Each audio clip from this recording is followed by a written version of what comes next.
হয়, আজি আমি ওদালগুৰি জিলা কোচ ৰাজবংশী ছাত্ৰ সন্থা আক্ৰাছু পশ্চিমে টংলা চিলনাই ভ্ৰমণত আজি আমি আপোনালোকক নিমন্ত্ৰণ জনাই এক সংবাদমেল সম্বোধন কৰিব বিচাৰিছোঁ। আপোনালোকে জ্ঞাত BTCত কোচ ৰাজবংশীসকলৰ ওপৰত পূৰ্বতে অত্যাচাৰ উৎপীড়ন শোষণ হৈছিল আৰু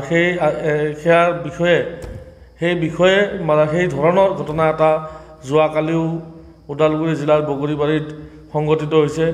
যোৱা ৰাতি ওদালগুৰিৰ পৰা কোচ ৰাজবংশী ৰাজপৰিয়ালৰ ৰাজকন্যা আক্ৰাছুৰ উপদেষ্টা অসমৰ বিখ্যাত সমাজসেৱিকা লগতে বিভিন্ন অনুষ্ঠান প্ৰতিষ্ঠানৰ লগত জড়িত শ্ৰদ্ধাৰ হেমপ্ৰভা দেৱীৰ বাইদেউৰ গাড়ীৰ ওপৰত যোৱাকালি ৰাতি ওদালগুৰিৰ পৰা তেওঁ গুৱাহাটীমুখী গৈ থাকোঁতে বগৰীবাৰী নামৰ ঠাইত তেওঁ গাড়ীৰ ওপৰত অচিনাক্ত দুৰ্বৃত্তই শিলা বৰ্ষণ কৰিছিল আৰু তেওঁৰ গাড়ীৰ পিছ লৈছিল। কিন্তু সৌভাগ্যক্ৰমে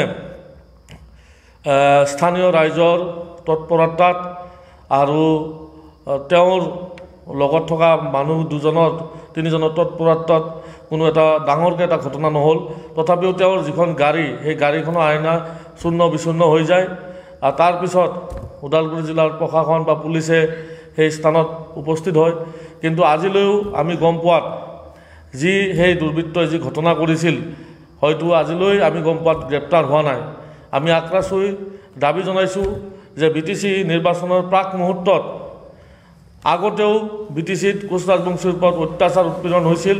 এইবাৰ স্বয়ং কোচ ৰাজবংশীৰ ৰাজ পৰিয়ালৰ ৰাজকন্যা হেমপ্ৰভা দেৱীৰ ওপৰত ওদালগুৰি জিলাৰ বগৰীবাৰীত যি এটা ঘটনা হ'ল অতি দুৰ্ভাগ্যজনক, অতি নিন্দনীয়। আমি অসম চৰকাৰৰ মুখ্যমন্ত্ৰী সৰ্বানন্দ সোণোৱাল ডাঙৰীয়াক দাবী জনাইছোঁ, ওদালগুৰি জিলা প্ৰশাসনক দাবী জনাইছোঁ, ইমান পুলিচ ইমান CRP থকাৰ পিছত ৰাতি আৰু খুব বেছি ৰাতিও নহয় 11 বজাৰ ভিতৰৰ ৰাতিত মাজ ৰাস্তাত দুষ্কৃতিকাৰীয়ে বাইকেৰে আহি তেওঁৰ বাহনৰ ওপৰত আক্ৰমণ কৰে। আৰু গতিকে আমি ওদালগুৰি জিলা আক্ৰাছুই এই বিষয়ত আমি দাবী জনাইছোঁ অতি শীঘ্ৰে তদন্ত হ'ব লাগে আৰু কোন চক্ৰ জড়িত আছে। আমাৰ এই কোচ ৰাজবংশীৰ ওপৰত যি আগতে অত্যাচাৰ হৈছিল এইবাৰ আকৌ ওদালগুৰি জিলাত আকৌ আৰম্ভ কৰিছে। গতিকে আমি এই অৱস্থাত যি এটা ছিটুৱেশ্যন হৈছে আগতেও কৰিছিল বৰ্তমানো কৰিছে আৰু এতিয়া কোচৰ ৰাজ পৰিয়ালৰ ওপৰত হাত দিছে। গতিকে আমি মিডিয়াৰ থ্ৰু দি এটা কথা দাবী জনাব বিচাৰিছোঁ প্ৰশাসনক, অতি শীঘ্ৰে দুষ্কৃতিকাৰীক গ্ৰেপ্তাৰ কৰক আৰু নহ'লে অনাগত দিনত আমি তীব্ৰ গণতান্ত্ৰিকভাৱে আন্দোলন কৰিবৰ কাৰণে আমি বাধ্য হ'ম।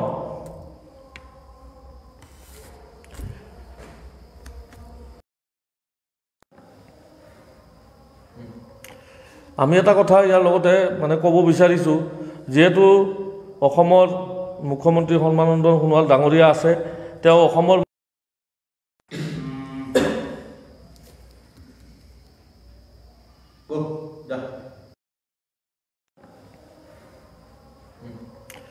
আমি এটা কথা ইয়াৰ লগতে ক'ব বিচাৰিছোঁ, যিহেতু অসমৰ মুখ্যমন্ত্ৰী সৰ্বানন্দ সোণোৱাল ডাঙৰীয়া আছে, তেওঁ অসমৰ মুখ্যমন্ত্ৰী বা অকল মাত্ৰ বিজেপিৰ মুখ্যমন্ত্ৰী নহয়, অতি শীঘ্ৰেই প্ৰশাসন আৰু মুখ্যমন্ত্ৰী ইয়াতে হস্তক্ষেপ কৰি দুষ্কৃতিকাৰীক গ্ৰেপ্তাৰ কৰক। নহ'লে সমগ্ৰ BTCৰ কোচ ৰাজবংশী ৰাইজ, ওদালগুৰি জিলাৰ ৰাইজ, কোচ ৰাজবংশী ৰাইজে আমি নিজাববীয়াকৈ তদন্ত কৰি আৰু নিজাববীয়াকৈ আমি দোষীক বিচাৰি ওলাবৰ কাৰণে আমি বাধ্য হ'ম।